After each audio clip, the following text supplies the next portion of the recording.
I think Jeff's up there. Oh, Jeff is already here. Hey, Jeff, how are you? Good. How are you, man? Are you here at the Canon? Yeah, I'm in the theater. You're in the theater. You got a whole room for yourself? Come on now. Oh yeah. Okay, I come see you in a little bit. I'm in the other room. Yeah, I'll be here. All right, so let me share screen. I'm gonna share my desktop. So what y'all do on the weekend, Jeff and Amanda? We went to Sugar Creek, a little place at Jeff Goff's. They had a big, bounce houses, face painting, fireworks. We did that. And then yesterday we just kind of relaxed. We took the kids to the movies and had like a whole day off. It was really nice. Yep, I agree. What did y'all? So I think it's 10 o'clock. Let me share my screen. Let me see. Interest, view, slideshow. Okay. But yeah, Sydney, just let me know when I can go and, we can kind of go from here and then we can chit chat a little bit afterward. Sounds good. I didn't know if you wanted to wait a little bit to see if people are still logging in. Usually 90% of people log in like 5 minutes late. Yeah, for sure. Yeah, so let's wait for 5 minutes. I don't have that big of a presentation today. I do expecting that, after the holiday, the class is going to be small. So we're going to go ahead and take advantage of it. Let's be interactive. So I don't know if some of y'all already have experience with short-term rental, especially with, tiny house ADU. So feel free to pop your question. I'm sure that Sydney is going to be monitoring the chat to help me out. And then, yeah, we can just, we go with what the audience want to hear, right? So anything that you want to learn about, short-term rental, about Airbnb, about, this specific niche is called, the tiny house ADU. I've been doing it for a couple years. I would say since 2017 is when I first stepped on short-term rental, and we can kind of go from there. I'm excited. I had no idea that ADU kind of meant tiny house. Like I've heard tiny house and that's like the cool new thing you see on TV. But ADU sounds so technical. So I was proud to learn that. If you guys don't know what that is, you'll learn it today. Yeah, it's actually a technical term for that. Tiny house is just, one part of ADU, right? So ADU, it could be your garage apartment, Amanda. If you have a garage apartment, and if you can turn it into an income-producing property, that could be another avenue, right? It's just another house, sit on your property that either detach it or attach it. Got it. Okay, I somehow swiped my presentation out, so let me see if I can get it back. There you go. Perfect. Okay, I'm going to click record. I'm going to let you just rock and roll. If anyone pops in late, we'll let them in. Okay, perfect. Yeah, so I think, let's respect everybody's time, and then we can, go ahead and kickstart on this presentation today. So my name is... Recording in progress. Recording, okay, perfect. Also, thank you, Amanda. Thank you, Sydney, for this opportunity. So, today I got the chance to kind of share one of my niches with everybody about short-term rental and especially tiny house, right? I kind of stumbled upon this. I bought a house with a shed on the back, and then, I keep looking at it. It didn't make any money, and I was like, hey, why don't we turn it into something that, income producing for us to pay the mortgage instead of, having to just sit there and storing junk, right? So that's how the journey started. Just some disclosure, these are just, let me see if I can read this. Success, result upon your successful sales effort, which require hard work, diligence, skill, persistence, competence, and leadership, right? Your success will depend upon how well you exercise this quality. So, kind of look at, the number that I share as a guideline, as a good example.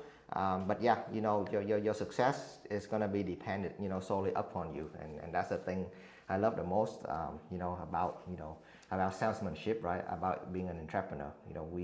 We in the business for ourselves.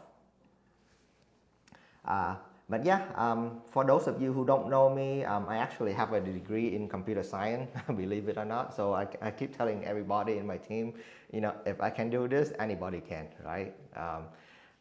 Graduated from U of H. I actually have a job at U of H. I fix computer at U of H, and then eventually moving on, to work for Hewlett Packard for like a year or two. And then, I ended my corporate career, if you will, at Schlumberger, actually in Houston, Texas. So I spent a good 5 years there, no regret. It's actually, I actually learned a lot on how to, work with people. Yep, hi Joe.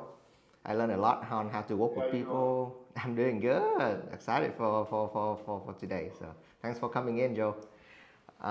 But yeah, ended my career at Schlumberger 5 years ago, learned a lot. They provide you this, income with stable income with W-2, right? So kind of leverage that into real estate investing, right? Leverage that income to buy rental house, to buy income producing property. So that's when I started, 2012, to start investing in property, and yeah, so I kind of want to bring a different perspective to real estate agent. I know that most of us, we get our license to buy and sell house for all the agent, right? I mean, for all the people. I want to kind of change that perspective a little bit. I want you to think that, you're going to be your best real estate agent, right? So you're going to be your best client first before anybody else.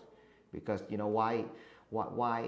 why help other people build wealth, which is good, right? But you have to think about like, hey, why don't you try to leverage your license to create wealth for yourself first, and then when you actually know how to do that, and then you can go and help other people. So that's kind of the way I look at it. I don't start out as a real estate agent, if you will. I got the license to buy a house for myself first. So it's just a different perspective into becoming a real estate agent. Long story short, quit Schlumberger, end up ran into Jeff, ran into Amanda, been at this wonderful company called eXp Realty. 3 times Icon agent.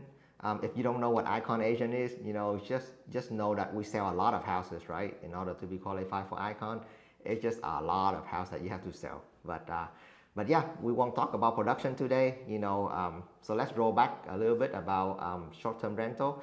In 2017, I have a 3-bedroom house. It's just me, my wife, and and the dog. We have a 3-bedroom, and we just only use 1 room, so I end up renting out an extra room for $30 a night, right? It's just $30, but you're gonna be amazed. $30, you get 2 nights, $60. I pay for your internet bill, and then all of a sudden you get $200-300, sometimes $600 a month coming in. And back then, the house price too cheap, right? $600, almost cover your mortgage. And then it just kind of sparked my interest, like, hey, why don't we do this more? We can rent out 1 room. What about another room? What about a house? And kind of get started, down this rabbit hole of short-term rental. So yeah, fast forward again, now it's 2022. We have 4 short-term rental total on the platform called Airbnb, which is most of you know, and we got 2 more coming on this year, right? And I kind of want to use these classes, to give you a peek about our brokerage. So for more classes, you can go to a website called expcloud.com. We have classes like this every single week, for the agent to train, right? And what's cool is that, once you become an Icon agent or when you become a certified instructor, you get to teach the classes back to the community, right? To kind of helping your fellow agent and learn from another. I don't go too much into this presentation, but yeah, if you're looking for more training, the one like this or some other topic, just hop onto expcloud.com and kind of explore what class that you want to see. If you don't have a guest pass, let me know. The person who invited you here can give you a guest pass, or you can just let me know. I can go ahead and give you the guest pass so that you can come in and kind of experience, the campus, the metaverse that we have over here that really propel, everybody productivity.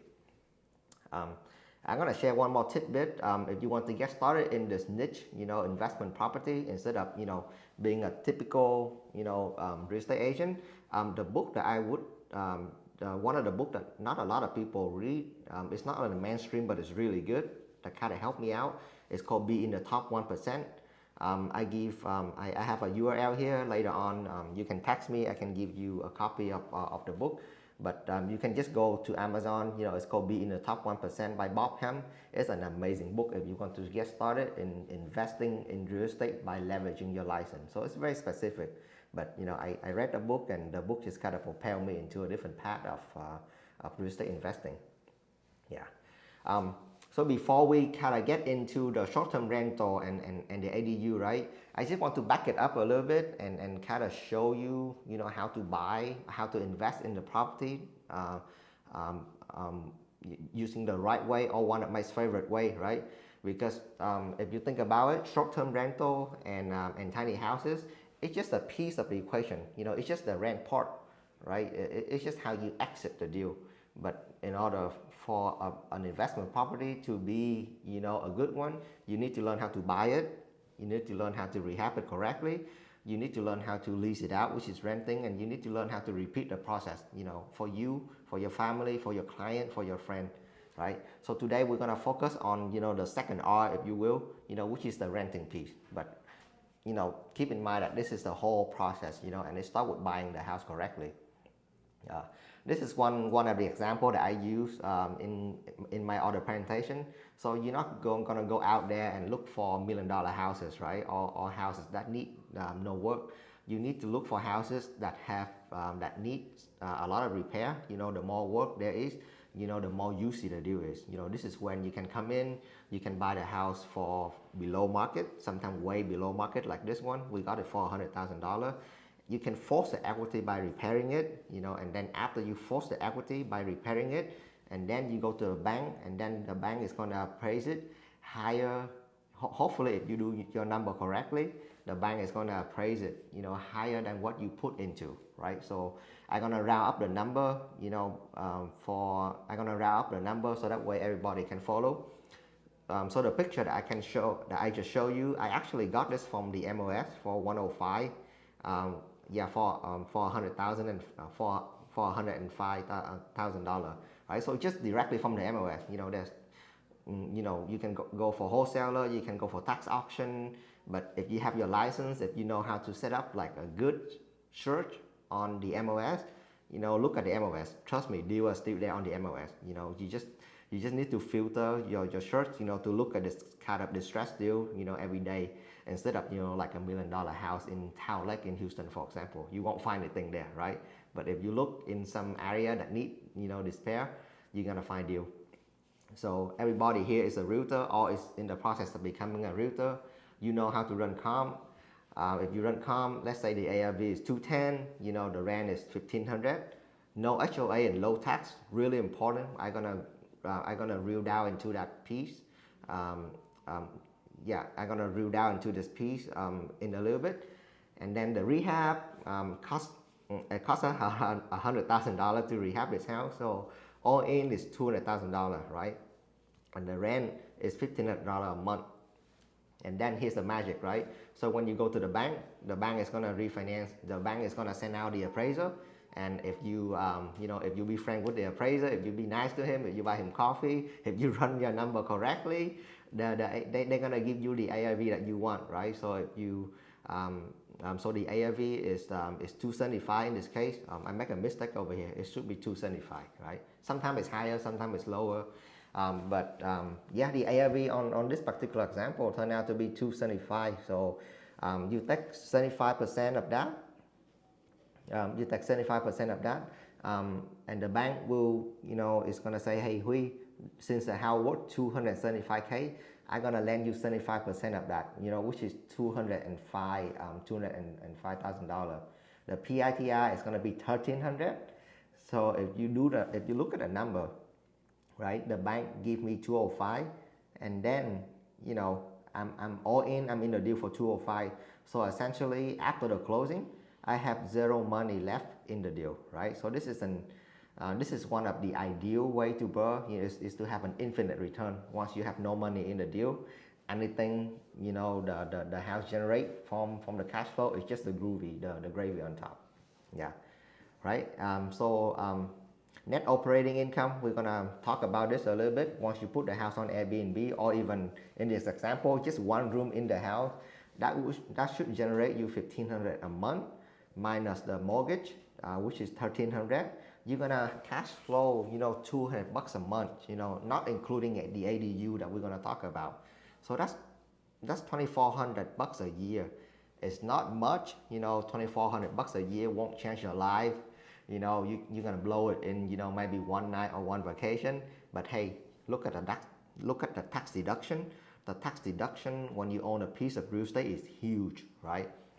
And then think about, somebody else actually paying off your mortgage, right? This is huge. This is how you build equity. I keep telling everybody, there's two parts of the equation, right?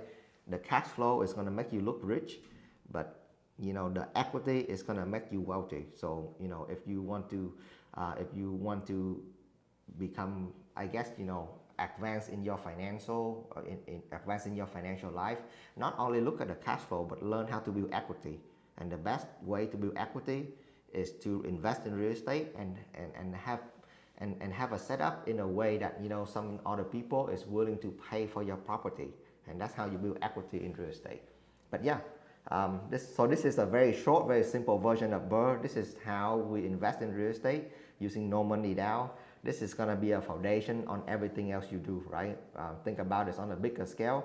When it go to commercial real estate, when it go to some other bigger deal, if you can just apply the same principle, the sky is the limit for you. And then if you have zero money in the deal, you can just get your capital out, and then you can just keep repeat it for you, for your client, for your family, for everybody, right? Yeah. So for today, we're just gonna focus on the rent, which is the exit part of the BRRR process, right? The house doesn't pay rent. The tenant actually pay you the rent. So why short-term rental? So if you want to open up your mic, if you can tell me some of the benefits why we choose to exit the house using short-term rental instead of a long-term. I'm gonna use a moment to take a sip of water. I have heard people who may be looking at a house and let's say they can rent it for, I don't know, $1,500 a month, and it just didn't make as much sense or wasn't so exciting. I've heard that they could turn around and do short-term rental and almost double their money. Absolutely, you're right. So you're right there, Amanda. So the return is gonna be a lot higher. And to be frankly, how many of you stay at an Airbnb for the past 2 weeks, right? We stay at, a lot of people, we go to Orlando for our EXPCon. A lot of us, elected to stay at an Airbnb for a reason.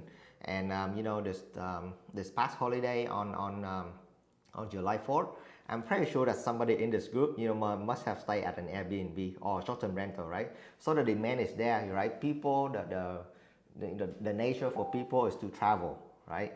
And these are some of the benefits of short-term rental. Number one, you have control over the property, right? Once you lease it to a long-term tenant, you're not going to be able to come in and, hey, let me take a round, let me take a look at my house and make sure everything is okay. You cannot do that for a long-term tenant. But for a short-term tenant, sometimes there's a period between a check-in and a check-out. You can come in, you can inspect the property, make sure it's in tip-top shape. So your property will be always in tip-top shape, right? And that will leave you with the ability to sell anytime that you want to. You don't have to wait for the lease to expire. You can sell your property anytime. And like Amanda said, you can rent for higher per square foot, higher earning. And of course, appreciation, right? Same thing with long-term rental. Once you invest in real estate, you're going to have the benefit of appreciation, tax deduction, and also this is the thing I love, the pricing dynamic, right? If y'all follow soccer, y'all will know that Houston, we're going to be hosting the World Cup in 2026, right? What would you think about what would you think about a short-term rental market during that time when we host the soccer World Cup, right? the rent is going to go to the roof, and it's not like I got stuck in a long-term contract. I can adjust my price daily, like literally daily. I can just go to Airbnb right now and I can jack up all my price in that particular period depending on the event that is happening. So the pricing dynamic is one of the things I love the most about short-term rental, right? And of course, we talk about the property is always in tip-top shape. Your house is going to be in tip-top condition, right? Tax benefit, tax deduction, pretty much all the benefits of real estate investment. And that kind of brings me to the last point. It's called a rental arbitrage. So a lot of people, they ask me about like, hey, should you rent an apartment and then you would, sublease that back into Airbnb?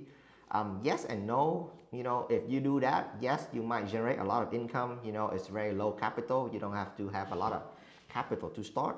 It's easier. But keep in mind that if you do rental arbitrage, it's not considered real estate investment, right? You don't own the property. So essentially, you're going to do all the work out, and then that particular landlord, they are the one who get all the sick pack. They are the one who going to get the appreciation. They are going to be the one who get all the tax benefits. So why do that, right?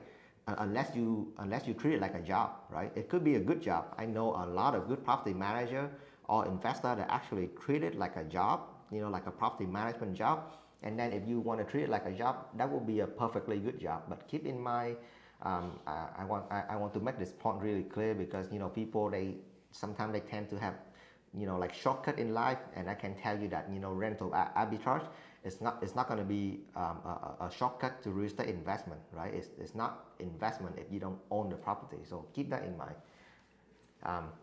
So why not short-term rental, right? So one of the skill I believe is that we always have to look at the issue or the equation from both sides of the equation. There's a pros to short-term rental, and there's a cons to short-term rental as well. So let's look at can anybody tell me what is one of the cons about short-term rental that would prevent you from investing in short-term rental? Why? I'd say probably the instability of knowing what the consistency of your rentals is going to be. Man, you hit it right on the nail, man. And actually, during COVID, right? So I'm gonna jump right ahead to this point over here. It's called inconsistent cash flow. When the pandemic just hit, my heart just dropped to the bottom. Like when I see all the cancellation, the moment they announced the lockdown, all my revenue for that entire year, I lose it, in like a couple of hours, thousands and thousands of dollars. Once they announced the lockdown for the pandemic, I lose thousands and thousands of dollars in a matter of hours or within seconds, right? There's so many cancellations, my phone just blew up, that was like the worst day of 2020 for me. But eventually, people booked that back up, right? They always have a need for short term.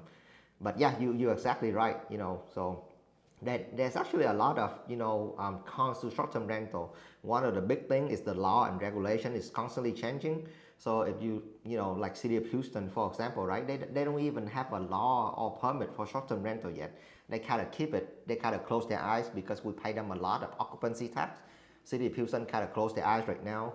The law and regulation surrounding short-term rental is constantly changing.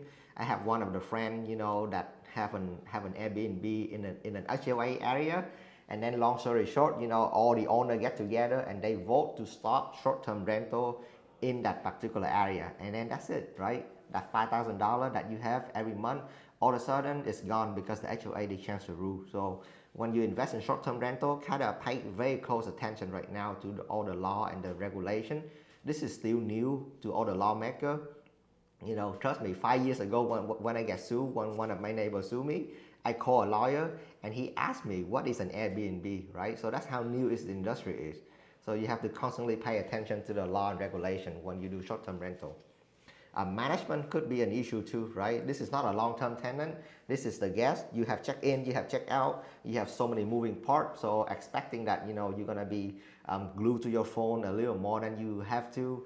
Just kind of keep an eye on the guests if they need anything. If you do like hand-on management, right? So it's gonna be involving management. It's gonna be quite a lot more, right? Increased competition. It's very easy. Airbnb make it super easy for a grandma that have a 2 bedroom or 3 bedroom bed to kind of spin off, like, hey, bedroom, right? I have a bedroom, I'm gonna take a couple pictures and then I'm gonna throw it on Airbnb, right? They make the process super easy. Anybody can hop onto it. So expecting, as this thing getting more popular, you're gonna have a lot of, competition, right? If you're gonna hand it off to a manager, the management is not going to be, a typical 5-10% management fee for a long term, right? It's going to be 20-30%, management fee, because there's going to be a lot more involved. There's going to be cleaning, there's going to be check-in, there's going to be guest relation, and of course inconsistent cash flow that you just mentioned. We talked about subject to the external factor already. The pandemic, just kind of like shocked the system a little bit, and and the neighbor, right? This is the big thing. People, they don't pay attention. Actually, the neighbor is if you have a not so nice neighbor, they're gonna drive you nuts. So whenever you buy a short-term rental, kind of be aware of your surrounding, right? Who's the neighbor? Are they friendly? Are they a Karen?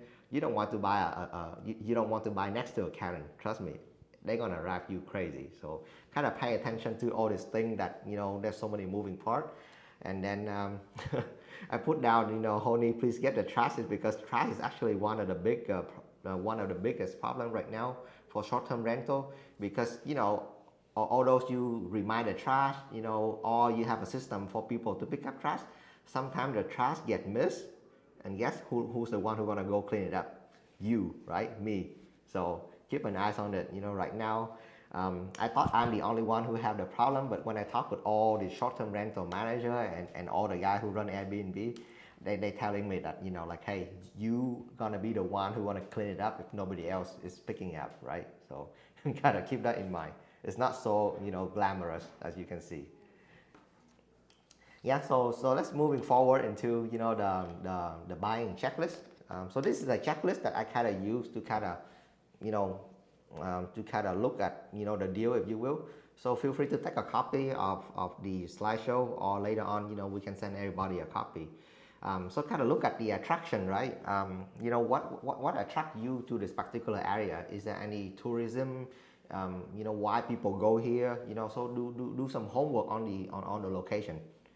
Houston have to be the fourth largest city in the United States. There's always going to be some activity here, so you don't have to worry about having a traffic in city of Houston or any big city. Literally, big city, they organically will have traffic for you. But if you're gonna go to like a smaller town, kind of keep that in mind, right? What draw people to that smaller town? If there's nothing there, then maybe you're not going to have a lot of traffic, right? Traffic in the end is going to be how you drive your business. Accessibility, is it easy to get to? Is it in the wood? Does it, can you get there by car, right? So all that kind of factor come into when on the buying checklist, right? I want the house to be as easy to get to, and I need to make sure that the check-in instruction is going to be clear. The guests can actually get into the house, right? What type of amenity? Do you have a pool? Do you have a hot pool? Do you have a king bed? Do you have like a crib for the infant? So think about, like when you go visit a friend, or when you go see, in the hotel room, what kind of amenity you have all around that area, right? To support your guests, kind of keep that in mind, and that kind of tied to the location. If you can buy a house in a good location, it doesn't matter what everything else will take care of itself, right? If you have a good location, kind of pay attention to the vibe as well. When I go there, I always kind of feel the energy, like, hey, what does the surrounding look like? Does it look like, a places where people is going to come here and relax and spend time with their friend and family? There's no formula for that. This is just experience, I guess, or this is much more like, if you have to feel it on the video, feel that. Me, I actually, whenever I buy something, you have option period, right? Go there and feel the area to see if it's right for you, for a guest, right? The neighborhood, we talk about it. Local law and regulation, we talk about that. Oh, this is a big thing, and I actually bought it. Uniqueness is what you're looking for, right? If you are renting a room with a bed with 4 walls in it, and then you're gonna be subject to competition, right? It's gonna be a commodity, right? A mom next door can put up her Airbnb, and now you have to compete with her on the pricing. But if you have something really unique, so let's say a tiny house with a unique design, it's either really chic, really cozy, or it has a Japanese theme on it, and then this is gonna be your only. And this is going to be your only wabi sabi. We're going to see it later. It's going to be your only tiny house in the entire Houston, right? So it doesn't matter what is the mom or the grandma next door adjust her price. Your price is always going to be this much, because this is what people want, right? They want to come here not to sleep, but also to experience experience your stay, right? So think about Starbucks, right? Starbucks doesn't sell coffee, if you noticed that already. Starbucks does not sell coffee. Starbucks sell the experience when you go buy the coffee, and that experience is the same and consistent everywhere when you travel around the world. So Starbucks is selling the experience. Keep that in mind. You need to sell the experience as well, not just the back and forward. Yeah. Cash on cash return. Of course we look at that. Cash on cash return is going to be whatever number you're comfortable with. 10%, 15%. 6%, kind of run your number before you buy any deal, right? Just like any investment area. But yeah, maximum amount of bet, the more bet you are, the more cash flow you can get. I'm not sure why I put furnishing here. We do all our furnishing on Fairware. You can set up a commercial account with them. They ship all your furniture, to your house, so it's gonna save you a lot of time when you fix it up, right? So let's take a look at this house, right? I think I pull up the checklist here. Oops, I don't have a checklist here. Okay, so kind of go back to this checklist, and then a lot of it is going to apply here, right? So this is one of the property that I actually was able to pick up last year, right? So location, Woodland, Conroe, Montgomery, Magnolia. So many wedding venue around, this particular house. So when I look at it, I knew that the location is going to work, because people, I know my clientele, they will go here for the wedding, they will go here for the concert. It's so close to Conroe and Magnolia, and for the lake as well, right? So the location kind of checked out, the vibe kind of checked out, the house kind of checked out. So kind of go back to this list. I just go back and check. I go talk with the neighbor. The neighbor is so nice, so that check as well. It's so unique. It sits on a 5-acre of wooded lot, and appreciating. I didn't think too much about appreciating when I bought it, but hey, if you can find anything around Houston, in Houston in general for 5-acre for $235, you can be pretty sure that it can be appreciating later on, right? Large kitchen, see, this is what I'm looking for. A lot of space to entertain. So I look at the description and I was like, man, I would love to live in this house, if I go for vacation or a retreat. The listing agent actually put a really good description here. It's just everything I look for, right? So we bought it. Should I go to this? And then we kind of turn it to, an Airbnb, right? But let me just quickly go over the management checklist to see how, after you bought it, what do you do, right? So you bought it, this one, we bought it with cash because, it's a mobile home. So mobile home, you can't really finance it. You have to buy it with cash, but we won't talk about the financing piece here. So we buy it, and then a lot of people, they advise you to go with multiple platforms. I actually like to stick with Airbnb. This is where you get the most amounts of quality guests, right? The people that come, they have a review, they already reviewed it by other guests. And Airbnb, the thing I like about it, just like EXP, just like your brokerage, it's actually a community. It's not a platform. This is a community of people, right? That want to experience something new when they travel. So you always gonna have your quality of guests. It's always gonna be higher on Airbnb versus any other platform, right? This is getting technical here, but are you hospitable to automate all the guest check-in and check-out? Right? Make sure you get your housekeeping check. Who's going to clean it? Is it going to be your cleaner? Is it going to be you? Is it going to be your wife? You need to get this thing checked out, because this is the one who's going to get, this is the task that is most time intensive, in a short-term rental, right? Who's going to do the supply? Kind of think about, just like in your real estate business, right? You don't want to become, everybody realtor, right? You have a specific clientele in mind. you have to figure that out, right? Who's gonna come here? Who's gonna work with you? Who's gonna come to this house? What do they do? What do they do when they get to the area? So think about that, because it's gonna help you write a really good listing description to specifically target this audience. And if you can just do that instead of targeting everybody else, trust me, your SEO is gonna go up. Your SEO is gonna go up, which resulted in a lot more booking, and you will enjoy hosting more instead of just hosting it for everybody, right? So if you have anything cool, king bed horsepower pool, make sure to put that in the description. Pricing strategy is another chapter. You can Google that. I can just talk briefly about it. You can just look at your competition, right? That's the easiest one to run comp.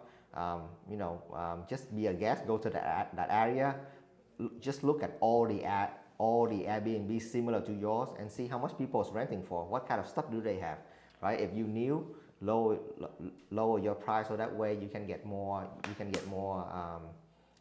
get more booking in the beginning to get those reviews, right?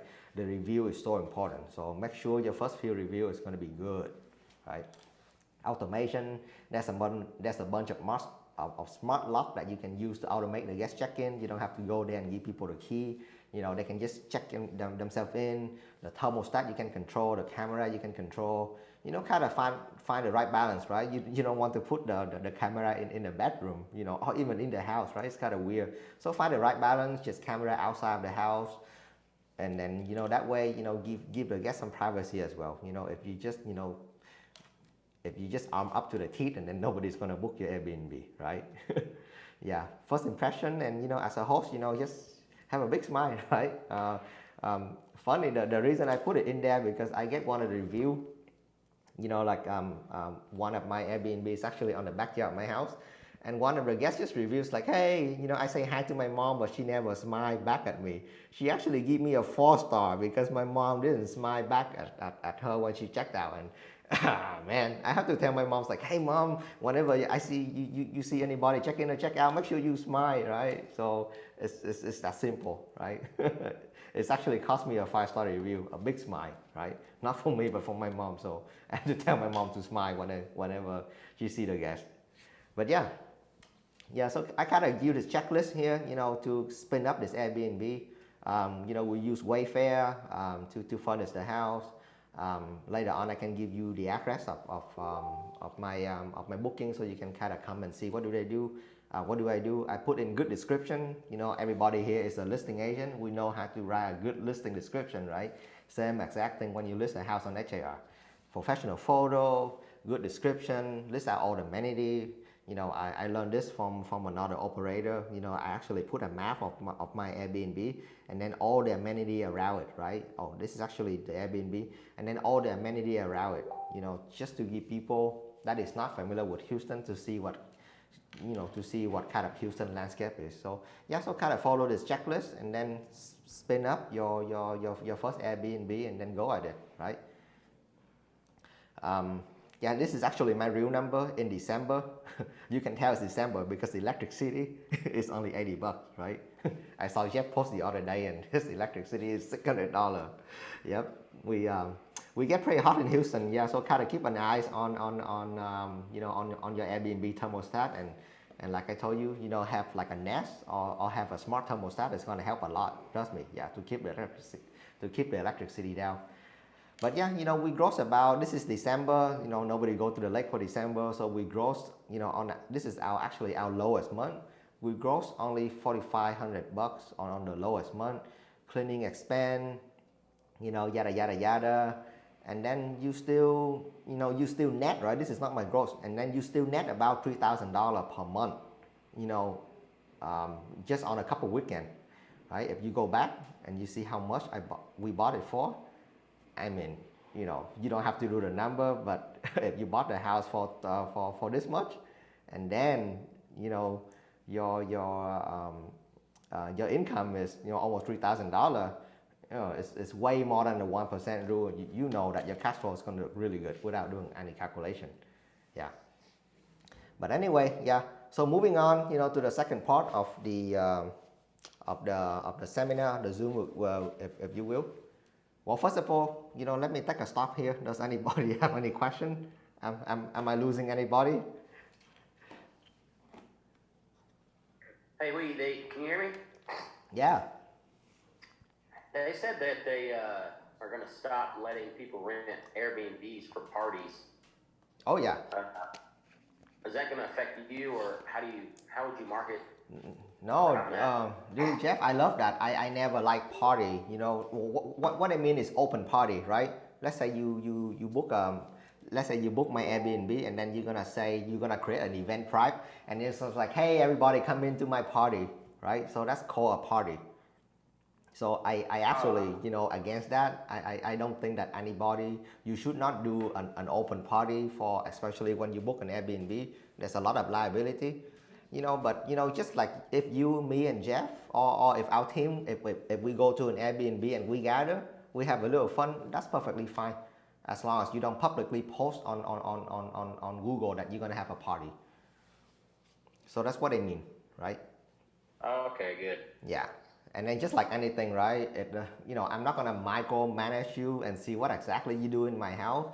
Man, just keep the house clean. If the house is clean, if it doesn't smell any weed, you're gonna have a good review, right?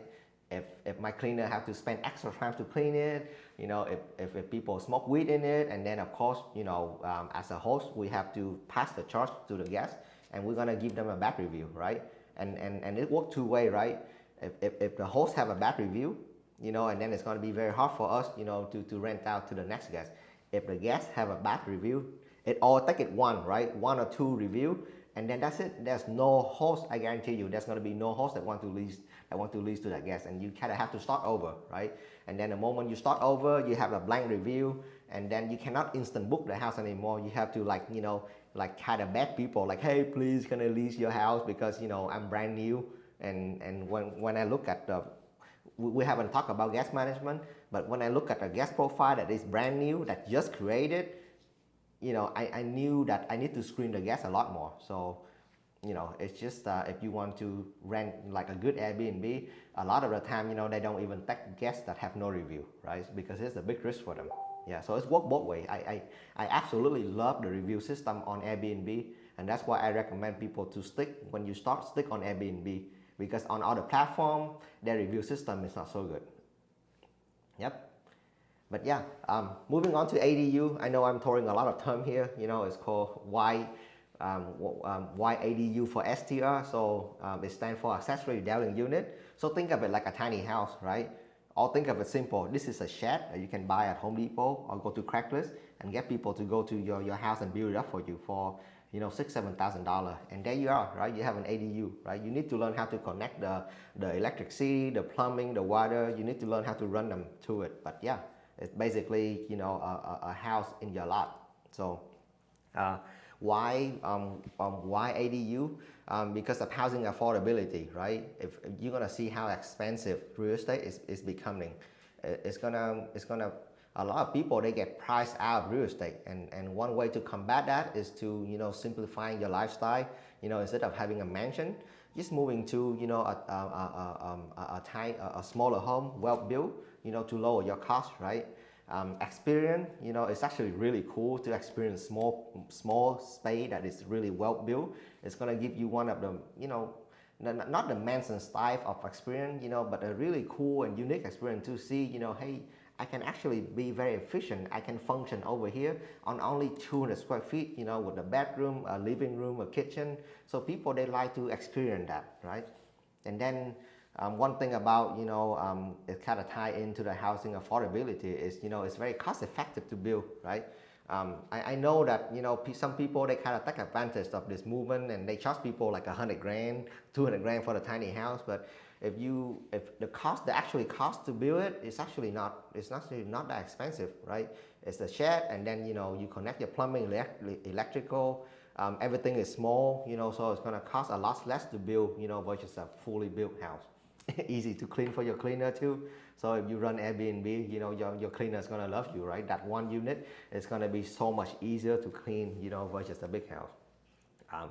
Fairly easy to construct, like I told you, Home Depot, Craigslist.com is your friend.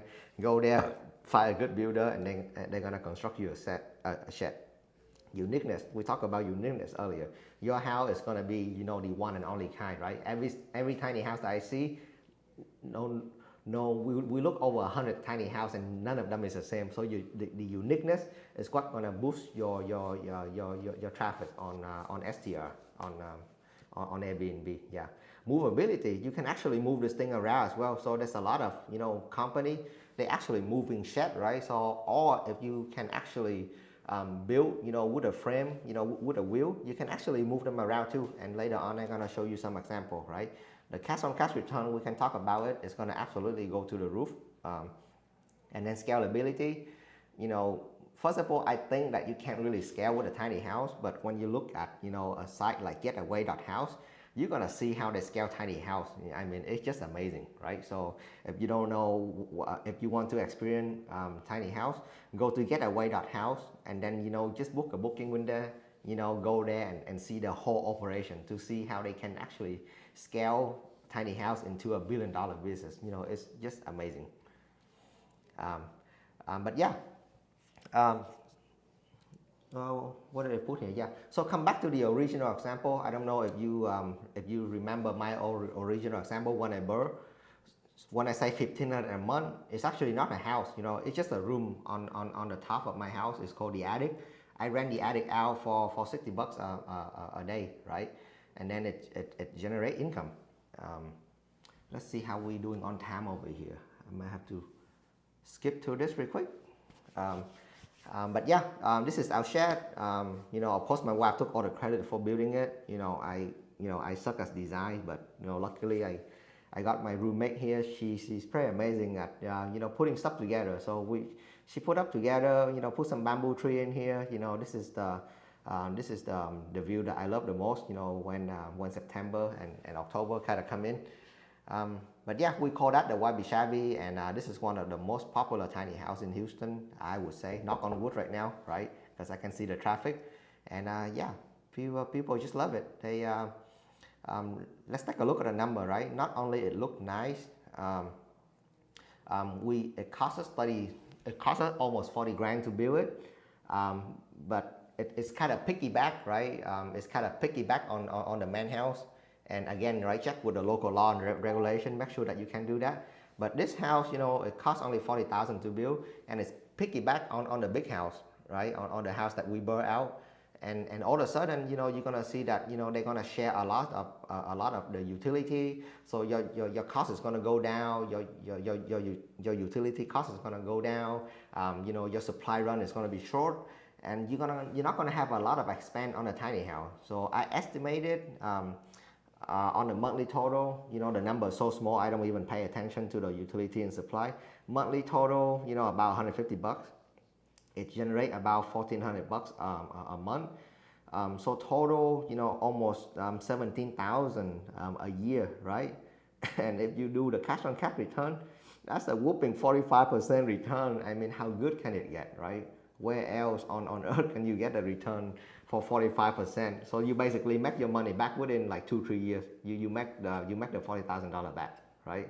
So and then if you remember my first slide, this is sit on the back of my house, which I already pulled the capital out, and the big house with the attic on the top, they already pay for the mortgage, right? So so the attic, is already paid for the mortgage, and I cash flow on the main house $200 a month after all the expense and all the mortgage. This thing is just a cherry on top, and together it's 20 grand a year, right? So you printed 20 grand a year out thin air, and I guess that kind of end my presentation. Kind of put the cherry on top on how to use Airbnb and tiny house or accessory dwelling unit to supercharge your investment, right? I just bought this one. We haven't do anything to it yet, but you can kind of see, you can actually buy this thing on Marketplace. I actually bought this one on Facebook Marketplace. We haven't done anything to it yet. It's just sitting on one of my house backyard right now, and we build a deck around it. So we're gonna see how can we spin this off and put it on an Airbnb platform and generating cash flow from it. But yeah, yeah, we have a couple minutes. I guess we can entertain some questions. You can follow me on Instagram, the Cashflow Agent, and I actually make this. I'm not sure if it's gonna work, but if you wanna try, you can text ADU to the smart number that I have over here, and then that way I can automatically send you a copy of the presentation. Cool. That's it. That's What good number- stuff. What number do we text ADU to? Oh, you can text ADU to 281-843-5491. Or you can just follow me on Instagram. I put a lot of stuff on Instagram. My handle is a Cashflow Agent. And just message me on Instagram, either me or one of my assistants. We can email you back a copy of the presentation.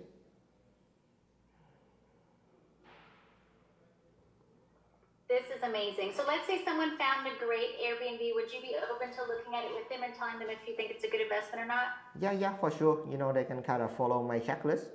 Let me go back here. I start to implement checklists for everything, so hopefully I can, make the checklist more robust.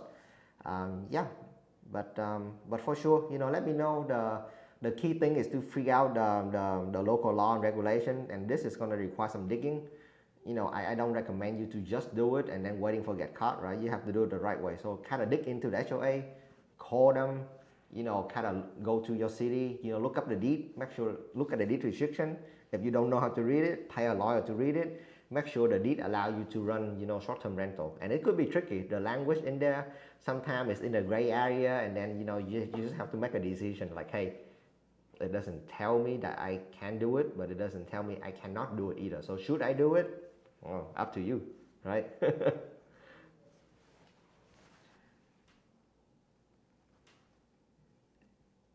Awesome. Thank you so much, Qui, for doing this. And we'll make sure everybody has your contact info. And we're really excited to hopefully start having an extra stream of income with this. Yeah. Thank you for everybody. And but yeah, we have this recorded, right? So hopefully we can get it up on your YouTube channel and kind of help everybody to get started, with the short-term rental. Absolutely. We'll share with everyone. Thank you, Qui. Talk to y'all soon. Okay. All right. Thank you, guys. Thank you, Hui. Cool. Record.